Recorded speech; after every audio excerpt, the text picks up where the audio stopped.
I never thought I'd end up here, honestly. I was one of those guys who believed in forever, you know. Got married to Emily about 3 years ago. She was beautiful, smart, charming, everyone loved her. And I thought we had that perfect life everyone dreams about. We moved into a nice house, had a good job, and we were planning our future. But looking back, I should have seen the signs. Small things, really. She'd be on her phone a lot more than usual, secretive with her texts. I'd ask her about it and she'd brush me off, call me paranoid. Said I was reading too much into it, that I was insecure, but I was. I just knew she was hiding something. At first, I thought maybe she was just hanging out with friends more, or maybe she was texting someone she didn't want me to know about. Still, I trusted her, or at least I tried to. Then, about a month before our wedding, she started acting different. Less affectionate, more aloof. She'd get defensive if I asked about her phone, and her excuses were always flimsy. She'd say she was talking to her sister, or she was planning her bachelorette party, but I could see the nervousness in her eyes. Something was off, and I was too naive to really see what was coming. One night I stayed up late working on some stuff. I was tired, but I heard her come home late. It was almost midnight. Normally she'd come in quietly, but this time she was loud, a little tipsy, and laughing loudly in a way I'd never heard before. I got suspicious, so I followed her to the bedroom. She was locking her phone, hurriedly hiding it behind her back when she saw me. That's when I felt my stomach drop. Something was definitely wrong. I demanded to see her phone. She hesitated, then finally handed it over half-hearted. That's when I saw the messages. They weren't just friendly texts, they were explicit. Flirty, suggestive messages. Stuff you'd never say to a friend, let alone your own brother's best friend. The kind of things that make your stomach turn. And the worst part, they were sent a few days before our wedding, right when she was supposed to be planning her future with me. I couldn't believe it at first. My mind was racing. I felt sick. Betrayal doesn't even cover it. I wanted to scream, to break something. How could she do this? How could she lie to my face, act like everything was normal? I felt like I'd been punched in the gut and I didn't even know where to start. I looked through the messages again, trying to find a reason, some excuse. But all I saw was her admitting she was confused, that she didn't know what she wanted. She told him she loved him, that she didn't want to get married without telling him how she truly felt. I felt like my world was shattering. I remember sitting on the edge of the bed, staring at her phone like it was a curse. All the trust I had built up, gone in an instant. I could feel the anger rising, boiling over. But beneath that was this deep, gnawing sadness. I'd loved her so much, and now I was questioning everything. Her words, her feelings, even my own judgment. This was just the beginning, I knew, but I already felt like I'd lost a piece of myself that night. The next morning, I couldn't sleep. My mind kept replaying the scene from the night before, her laughing so carelessly, hiding her phone like it was some kind of treasure she didn't want me to find. I kept asking myself why. Why would she do this? Why would she cheat on me right before our wedding? Was she really lost, or was she just lying the whole time? The more I thought about it, the more furious I got. I mean, she had told me she loved me, that she was ready to start a life together. And yet, she was out there sleeping with my brother's best friend. How sick is that? I was so blindsided I didn't even know how to act. Part of me just wanted to confront her immediately, but I also knew I had to hold back. I needed to plan my next move carefully. When she finally woke up, she looked at me with that typical bitchy smirk she always wore when she thought she was right. She tried to act normal, like everything was fine. "Good morning," she said, brushing her hair back. I looked at her, feeling like I was about to explode. I didn't want to scream at her, yet. I just kept my voice calm, cold, because I knew if I started yelling I'd regret it. I told her I knew everything.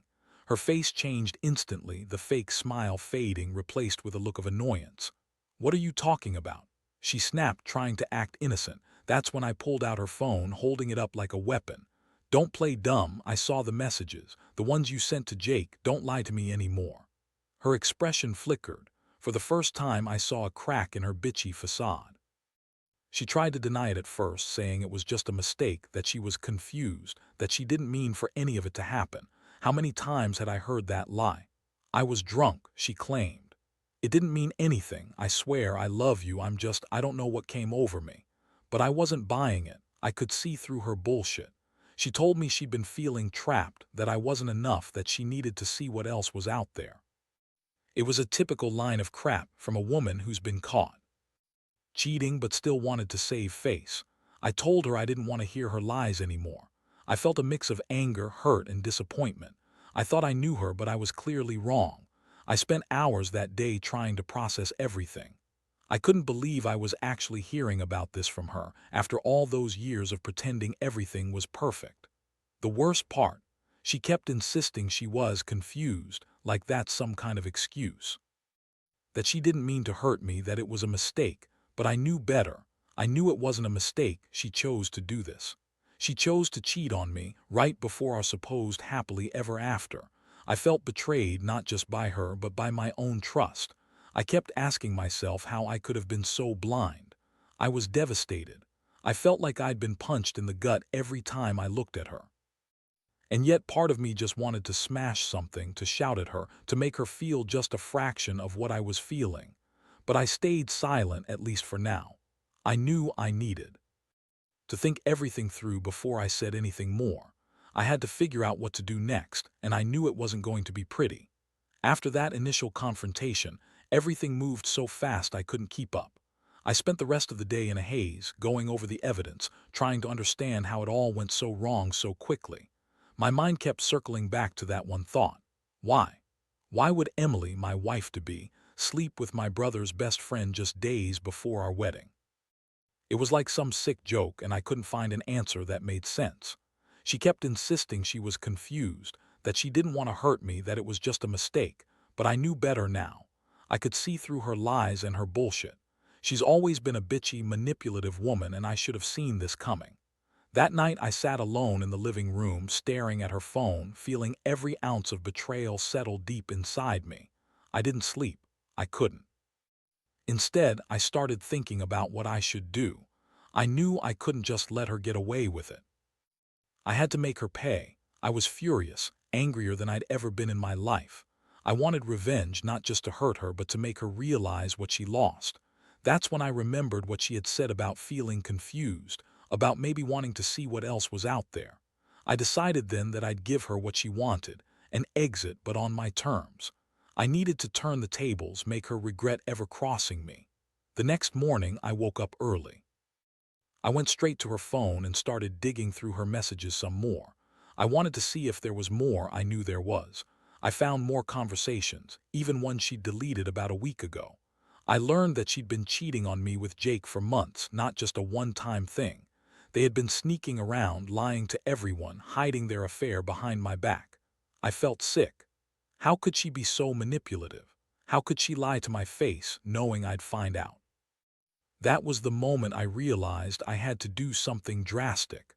I couldn't just walk away from this, not without making her understand what she'd done. I started planning my revenge. I knew she'd try to spin it, lie, deny, make herself the victim. But I was sick of her lies. I wanted her to see that I wasn't some fool who just accepted being cheated on right before his wedding. I decided to confront her again that morning, but this time with a plan. I wanted her to think she could manipulate me, but I'd turn the tables completely. I got my hands on some of her private messages, enough to cause chaos if I played it right. I was going to confront her face to face, but with the evidence in my hands, ready to call her bluff. I knew she'd lie, she always did, but I was ready for that. I'd strip her of her lies, expose everything, and show her that I was not the insecure, naive fool she thought I was. The moment came when I sat her down, told her I knew everything, and revealed some of the messages I'd uncovered. Her reaction was priceless, initially defensive, then frantic, then angry. She insisted she was confused, that she didn't mean for it to happen, that she loved me and never wanted to hurt me, but I wasn't buying her bullshit anymore. I told her that I'd been patient, that I'd tried to believe her, but I was done. Done with her lies, her manipulations, and her cheating. I gave her an ultimatum. Either she came clean and ended everything with Jake, or I was done. I told her I deserved better than a wife who cheated on me and lied at every turn. That's when I saw her real face, bitchy, angry, and cornered. And honestly, I felt a strange sense of relief. I was finally taking control of this mess. But deep down, I knew the worst was still ahead. After I laid everything out, the messages, the evidence, the truth, Emily's face twisted into something uglier than I'd ever seen. Her bitchy attitude flared up instantly. She started yelling, calling me paranoid, accusing me of invading her privacy, saying I was overreacting because I was insecure. She told me I was ruining her life, that she was confused and lost, and that I was just making a big deal out of nothing. Honestly, I wanted to punch her. How could she sit there and spin this? She was so good at lying, I almost believed her for a split second, but I knew better. She'd been lying for years, hiding everything behind that bitchy smirk. She kept insisting she loved me, that she never wanted to hurt me, that it was just a mistake. I looked her right in the eyes and told her I didn't believe her. Not anymore. I told her I knew she'd been lying to me from the start, that I saw through her bullshit. The more she tried to deny it, the angrier I got. I felt betrayed, humiliated, like I'd been played for a fool. I told her I was done with her lies, that I wanted her out of my life, that I was tired of the manipulations, tired of being the fool who trusted a bitch like her. She started crying, which I didn't expect. Not tears of remorse, but tears of rage and frustration. She called me controlling, insecure, and said I was ruining her life because I was jealous and possessive. That's when I realized she'd been gaslighting me all along. She was the master manipulator, trying to turn everything around on me, but I wasn't falling for it anymore. I told her I wanted her gone, that I didn't want to see her face again until she'd sorted out what she really wanted, whether she wanted to keep lying or accept that she'd lost the best thing she ever had. I said I'd give her a week to pack her things and get out. That was the hardest thing I'd ever said, but I knew I had to do it. I couldn't stay married to someone who cheated, lied, and played me for a fool.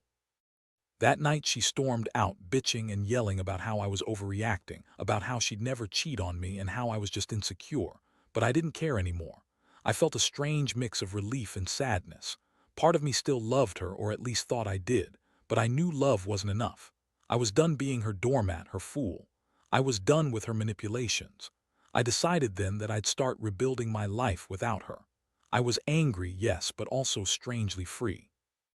I'd been betrayed in the worst way possible, but I was going to turn this pain into something stronger. I wasn't going to let her ruin me, not anymore. The days that followed were a blur of emotions. I spent most of my time packing her things, trying to keep my hands from trembling. Every piece of clothing, every personal item she left behind felt like a slap in the face. She called multiple times, trying to guilt me, saying she was sorry, that she'd made a huge mistake, and begging me to forgive her. But I wasn't interested in her apologies. I knew her game now. She'd always lie, always manipulate, and I wasn't about to fall for it again. I told her to stay away, that I needed space to think, to heal. In those quiet moments, I couldn't help but reflect on the whole nightmare. She had slept with my brother's best friend right before our wedding, claiming she was confused, like that was some excuse for her betrayal. That bitch always had a way of twisting things to her advantage. I felt so betrayed, so stupid for ever trusting her. I kept asking myself, how did I miss all the signs? How could I have been so blind? I realized I had ignored too much. Those little things that should have been red flags, the secretive texts, her sudden mood swings, her dismissiveness. But love makes you blind. Love makes you forgive. And I'd forgiven too much, I guess. Revenge, I decided, was the only thing that would make me feel better. I wanted her to see what she lost, what she threw away for a fleeting moment of confused sex. I knew she'd try to spin it, try to paint herself as the victim, but I had enough evidence now to show her for who she really was. I started planning my next move carefully. I contacted some friends, people I knew who could help me expose her lies. I wanted her to realize that I was not some fool who'd take her cheating lying down. I'd find a way to make her regret ever crossing me. One night, I decided to confront her again, this time with everything laid out. I told her I wasn't going to let her manipulate me anymore. I handed her a stack of messages and told her I knew about her affair with Jake, about how she'd been lying for months. Her face twisted again, that bitchy smirk replacing her tears. She started yelling, calling me controlling, saying I was ruining her life, but I didn't care. I just looked at her and said, "You played your game, Emily. Now you get to face the consequences." I told her she'd never get away with lying to me, not this time. I was done being the fool. I was done pretending everything was okay. I was finally taking control of my life, even if it hurt like hell. After that confrontation, I knew I had to move on. I told Emily she was free to go, that I didn't want to see her face again until she decided what kind of person she really was. She left in a storm of insults and tears, but honestly, I felt nothing but relief. That toxic chapter was finally closed. I spent the next few weeks trying to put myself back together, trying to rebuild some sense of normalcy after everything I'd been through. It wasn't easy. Sometimes I'd lie awake at night, replaying her lies, her betrayal, wondering how I'd been so blind. But eventually, I realized I deserved better, someone who would betray me, who wouldn't lie and manipulate. What I learned from all this is simple: never ignore the little red flags. The secretive texts, the defensive attitude, the way she always brushed off my concerns, those were all signs I chose to overlook. Love isn't enough when someone is willing to cheat and lie right in your face. Trust is fragile, and once broken, it's almost impossible to repair. But more than anything, I learned that revenge isn't about hurting her back. It's about reclaiming your power, your dignity, and your peace of mind. I didn't want her to walk away thinking she'd won. I wanted her to see that I was stronger without her, that I didn't need her bullshit to be happy. Now I'm focusing on myself. I've started therapy, working on my trust issues and trying to forgive myself for not seeing what was happening sooner. I know I'll get through this, even if it takes time. And if there's one thing I want anyone reading this to take away, it's that you don't have to accept betrayal. You don't have to be the fool who takes everyone's lies at face value. Stand up for yourself. Do. Be afraid to confront the truth, no matter how painful it is. Because in the end, the only person you can truly rely on is yourself. And trust me, I plan to spend the rest of my life making sure no one ever manipulates me like that again.